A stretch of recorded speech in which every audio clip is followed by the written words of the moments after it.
Hello friends, welcome to Madras Anitha's kitchen. இன்னைக்கு நான் உங்களுக்கு பூரி பொட்டேட்டோ மசாலாவும் அதோட சேர்த்து சாஃப்டா புசு புசுன்னு நல்லா கிறிஸ்பியான பூரியும் எப்படி செய்யறதுன்னு நான் உங்களுக்கு சொல்லித்தரேன். இந்த பூரி மசாலா ஹோட்டல்லாம் நீங்க சாப்பிடுவீங்கல்ல, அதே பூரி மசாலா டேஸ்ட் உங்களுக்கு இருக்குங்க. நீங்க இந்த மாதிரி பண்ணீங்கன்னா வாங்க எப்படி செய்யறதுன்னு பார்க்கலாம். ஃபர்ஸ்ட் ஒரு 6 உருளைக்கிழங்க நான் 4 கட் பண்ணி ப்ரெஷர் குக்கர்ல சேர்த்துக்கிறேன். அப்புறம் இந்த உருளைக்கிழங்கு ஃபுல்லா ஃபில் ஆகிற வரைக்கும் நம்ம தண்ணி ஊத்திக்கலாம். அப்புறம் இதுல 1 டீஸ்பூன் உப்பு சேர்த்துக்கிறேன். உப்பு சேர்த்துட்டு நல்லா க்ளோஸ் பண்ணிட்டு ஒரு 2 விசில் வர வரைக்கும் நம்ம குக் பண்ணிக்கலாம். 2 விசில்லே நல்லா வெந்துருங்க உருளைக்கிழங்கு. இப்போ ஓபன் பண்ணி பார்த்துக்கலாம். பாருங்க, உருளைக்கிழங்கு நல்லா வெந்துருச்சா? இப்போ உருளைக்கிழங்க தண்ணில இருந்து ஃபில்டர் பண்ணிட்டு தோலெல்லாம் உரிச்சிட்டு ஒரு பவுல்ல போட்டு நல்லா ஸ்மாஷ் பண்ணிக்கோங்க. ஸ்மாஷ் பண்ணி தனியா எடுத்து வச்சுக்கலாம். இப்போ ஒரு கடாயில 3 டேபிள் ஸ்பூன் எண்ணெய் ஊத்திக்கலாம். எண்ணெய் நல்லா சூடாயிட்ட அப்புறம் 1 டீஸ்பூன் கடுகு, 2 டீஸ்பூன் கடலைப்பருப்பு, 1 கொத்து கருவேப்பிலை, இது 3த்தையும் சேர்த்துட்டு நல்லா வதக்கிக்கலாம். 3 பல்லு பூண்டை நான் நசுக்கி வச்சிருக்கேன், அதை சேர்த்துக்கிறேன். சேர்த்துட்டு ஒரு 1 நிமிஷம் நல்லா வதக்கிக்கலாம். அப்புறம் 2 பெரிய வெங்காயத்தை நான் நீட்டமா நறுக்கி வச்சிருக்கேன், அதை சேர்த்துக்கிறேன்.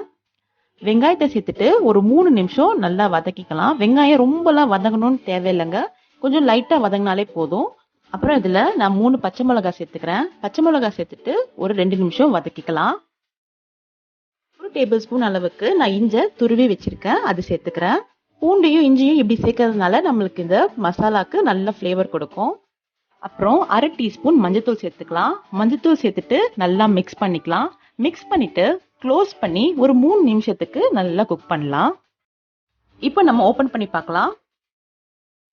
பாருங்க, வெங்காயம் ஓரளவுக்கு நல்லா வதங்கிருக்கு.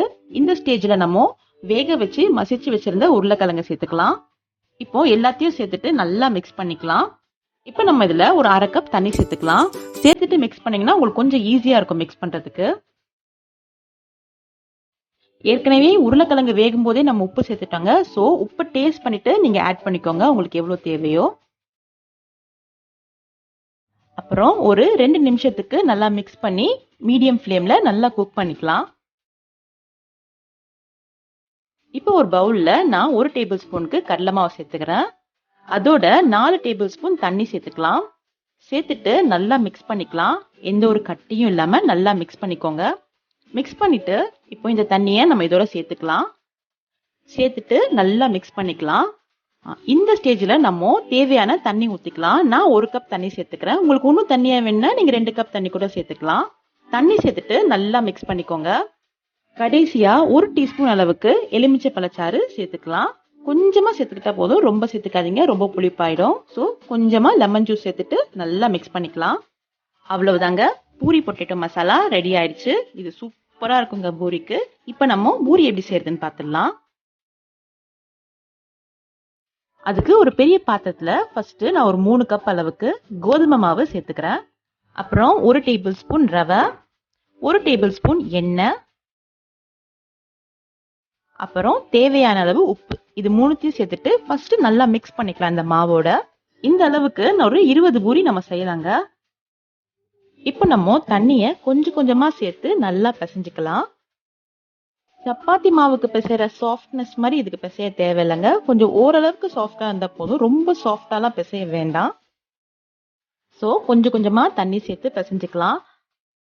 இந்த மாவு அளவுக்கு மொத்தமாவே நான் 1/2 கப் தண்ணி தான் சேர்த்திருக்கேன். பாருங்க, ஓரளவுக்கு நல்லா பிசைஞ்சாச்சு. இந்த சாஃப்ட்னஸ் போதும்.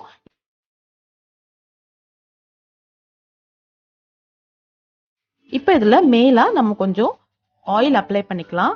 ஆயில் அப்ளை பண்ணிட்டு ஒரு ஈரமான துணியை வச்சு மூடி ஒரு 5 நிமிஷம் மட்டும் ஊற வச்சுக்கலாம். இப்போ நம்ம உருண்டை பிடிச்சிக்கலாம். இந்த மாதிரி நல்லா அமுக்கி ரோல் பண்ணிக்கோங்க, அப்பதான் நல்லா ரவுண்ட் ஷேப்ல வரும். இப்போ கொஞ்சமா ஆயில் அப்ளை பண்ணிட்டு அதுல ஒரு உருண்டையை வச்சுட்டு நல்லா விரிச்சுக்கலாம்.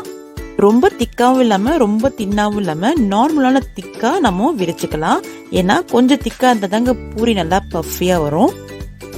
பாருங்க, இந்த அளவுக்கு திக்னஸ் இருந்தா போதும். இப்போ நம்ம இதை அப்படியே சூடான எண்ணெயில போட்டு பொரிச்சு எடுக்க வேண்டியதான். மெதுவா நம்ம சைடா சேர்த்துக்கலாம்.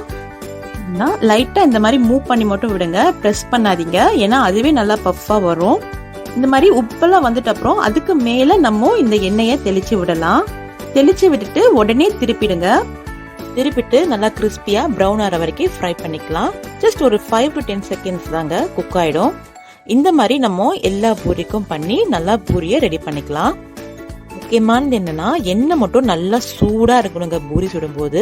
அப்பதான் நம்மளுக்கு பூரி நல்லா இந்த மாதிரி நல்லா பஃப்டா உப்பெல்லாம் நல்லா சூப்பர் கிறிஸ்பியா வரும்.